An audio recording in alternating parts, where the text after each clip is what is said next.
Hello my lovely viewers, welcome to Mitra's Kitchen.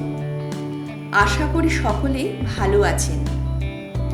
আজকে আমি সম্পূর্ণ নিরামিষ একটা তেলে ভাজার আইটেম নিয়ে আপনাদের সামনে হাজির হয়েছি। মোচার চপ আর মোচার কাটলেট।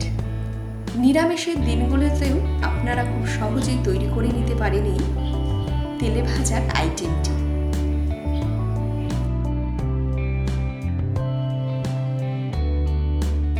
তাহলে ইনগ্রেডিয়েন্টসগুলো একটু চোখ বুলিয়ে নেব। এখানে একটা বড় বাটির মোচা সেদ্ধ করে রাখা আছে। আমি মোচাটাকে হাফ টিস্পুন হলুদ আর লবণ দিয়ে সেদ্ধ করেছি। 4 থেকে 5টা সেদ্ধ আলু,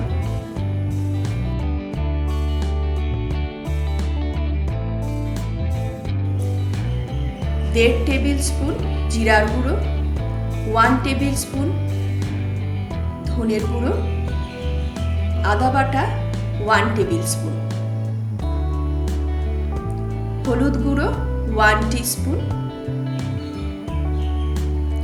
ড্রাই ম্যাঙ্গো পাউডার 1 টিস্পুন,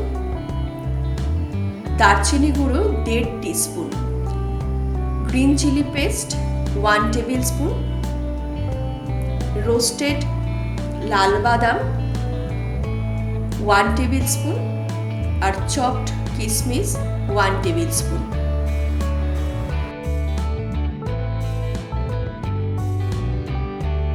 তিন থেকে 4 টেবিল স্পুন কর্নফ্লাওয়ার, বিস্কুটের গুঁড়ো প্রয়োজন মতো।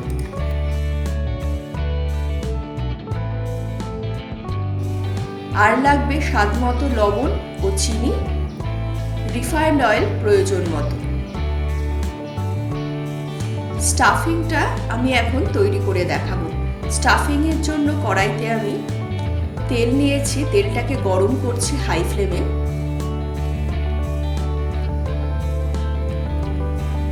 এখানে আমি 3 টেবিল স্পুনের মতো তেল নিয়েছি। তেলটা গরম হয়ে যাওয়ার পর গ্যাসের ফ্লেমটাকে মিডিয়াম করে প্রথমে দিলাম জিরার গুঁড়ো।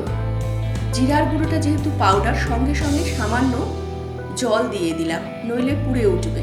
এটাকে একটু মিশিয়ে এর মধ্যে দিচ্ছি ধনে গুঁড়ো, আদা বাটা, কাঁচা লঙ্কা বাটা,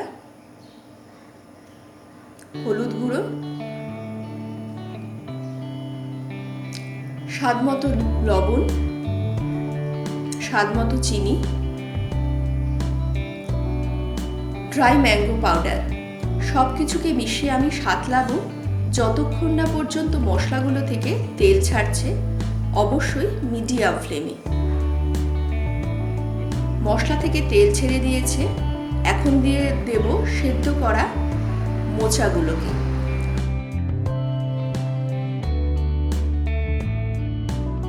এরপরে এটাকে স্ম্যাশ করতে করতে খুব ঘন ঘন নাড়ব।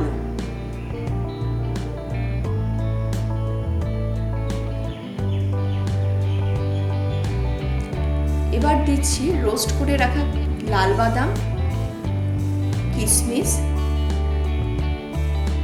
সবকিছুকে মিশিয়ে কিছুক্ষণ নাড়ব যতক্ষণ না পর্যন্ত মোচার জলটা শুকিয়ে যাচ্ছে।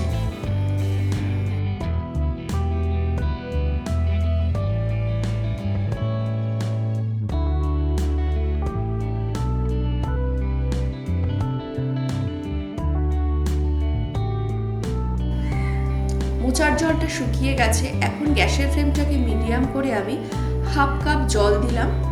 আর এই সময় লবণটাকে অ্যাডজাস্ট করে পরিমাণ মতো আমি একটু লবণ দিলাম। মিষ্টি দরকার নেই বলে আর দিচ্ছি না। সব কিছু ভালো করে মিশিয়ে ঢাকা দিয়ে দেব যতক্ষণ না পর্যন্ত মোচাগুলোর গা থেকে তেল বেরোচ্ছে।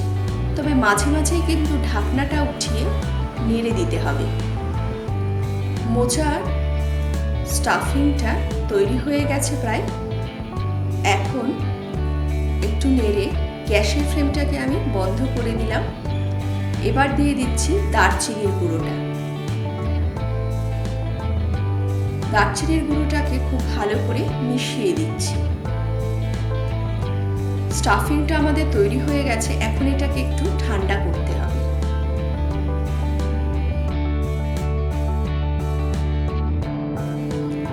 স্টাফিং ঠান্ডা হয়ে গেছে। এখন চপটা কিভাবে তৈরি হবে সেটা দেখব। এখানে আমি আলুগুলোকে স্ম্যাশ করে নিয়েছি। এবার মোচার তরকারিটা আলুর সাথে ভালো করে মিশিয়ে দেব। একটা ভালো সুন্দর মিক্সচার আমি তৈরি করব। যদি স্টাফিংটার মধ্যে ময়েশ্চার থাকে তাহলে দুটো পাউরুটি স্লাইস টুকরো করে এর মধ্যে দিয়ে দিতে হবে, তাহলে এর বাইন্ডিংটা খুব ভালো হবে, ভাজার সময় চপটা বা কাটলেটটা ভেঙে যাবে না। আমি পাউরুটিগুলোকে টুকরো করে দিয়েছি। এখন এগুলোকে খুব ভালো করে স্টাফিংটার সাথে মিশিয়ে দিচ্ছি।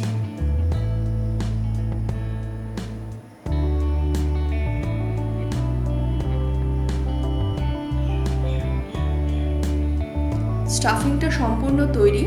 এখন আমি কর্নফ্লাওয়ারের মধ্যে একটু জল গুলিয়ে একটা পাতলা ব্যাটার তৈরি করে নিচ্ছি।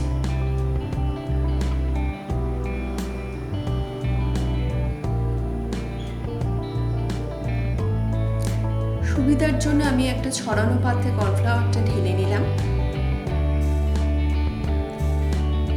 এবার মিক্সচারের একটা স্মল অ্যামাউন্ট নিয়ে হাতের তালুতে আমি প্রেস করে ওভাল শেপে এটাকে প্রথমে গড়ে নেব। তারপরে কর্নফ্লাওয়ারে ডুবিয়ে আমি বিস্কুটের গুঁড়ায় এটাকে কোট করব। এইভাবে প্রসেসটাকে আমি 2 বার ফলো করব।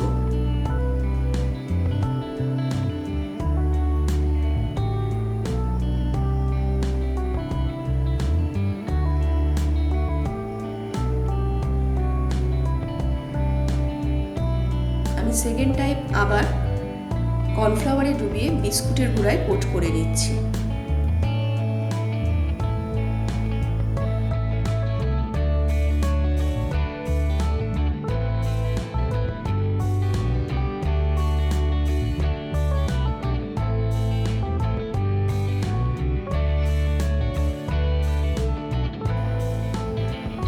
চপটা আমাদের তৈরি হয়ে গেছে। এইভাবে সবগুলো আমি তৈরি করে নেব। চপগুলো গড়া আমাদের শেষ।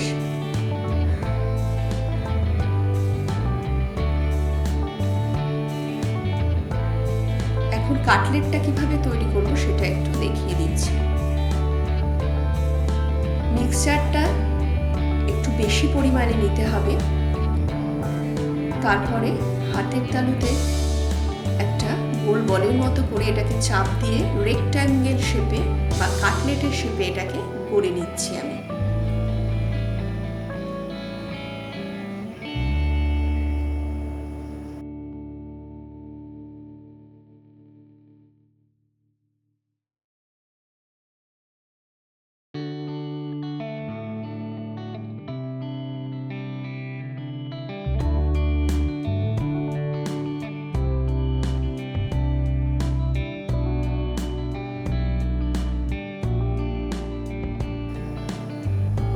এরপরে কর্নফ্লাওয়ারের গোলায় ডুবিয়ে বিস্কুটের গুঁড়োয় কোট করে নিচ্ছি।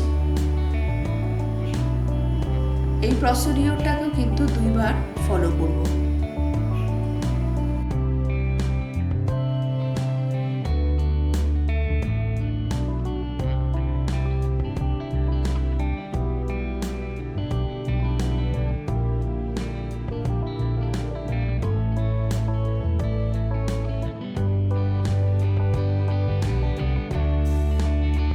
আবার কর্নফ্লাওয়ারে ডুবিয়ে বিস্কুটের গুঁড়ো মাখিয়ে নিচ্ছি।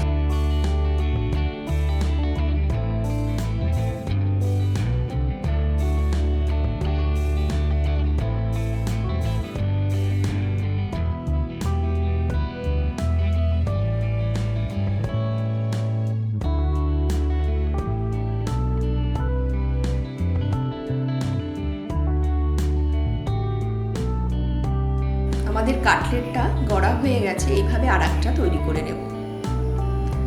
চপ কাটলেট দুটোই ভাজার জন্য তৈরি।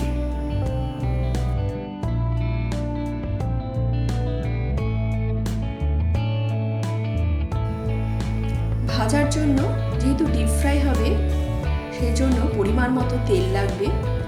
তেলটা গরম হয়ে যাওয়ার পরে গ্যাসের ফ্লেমটা মিডিয়াম করে আমি চপটা আগে ছেড়ে দিচ্ছি।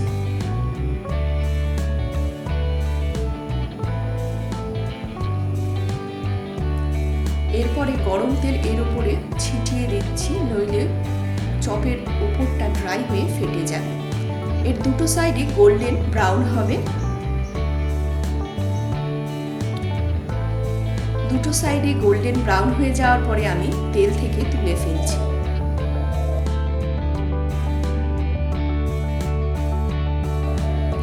এরপরে দেখিয়ে দেব কিভাবে কাটলেটটাকেও ভাজতে হবে। তেলটা গরম হয়ে যাওয়ার পরে গ্যাসের ফ্লেমটা মিডিয়াম করে আমি এর মধ্যে একটা কাটলেট ছেড়ে দিলাম। সেই একইভাবে এর ওপরেও গরম তেল ছড়িয়ে দিতে হবে, নইলে ফেটে যাবে ওপরটা।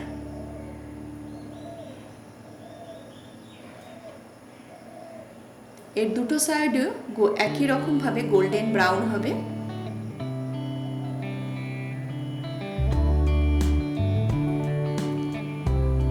দুটো সাইড গোল্ডেন ব্রাউন হয়ে যাওয়ার পরে আমি এটাকেও তেল থেকে তুলে ফেলছি।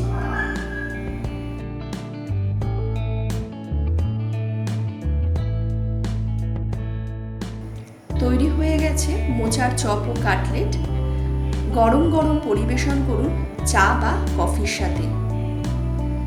আর বাড়ির মানুষগুলো বা অতিথিদের সহজেই মন জয় করুন। নিরামিষের দিনগুলোতে এই তেলে ভাজা আপনারা তৈরি করে নিতে পারেন। তাহলে ভালো লাগলে লাইক, শেয়ার, সাবস্ক্রাইব করতে ভুলবেন না আমার চ্যানেল নতুন নতুন রেসিপির জন্য। আজকের মতো এখানেই বিদায় নিচ্ছি। সকলেই ভালো থাকবেন।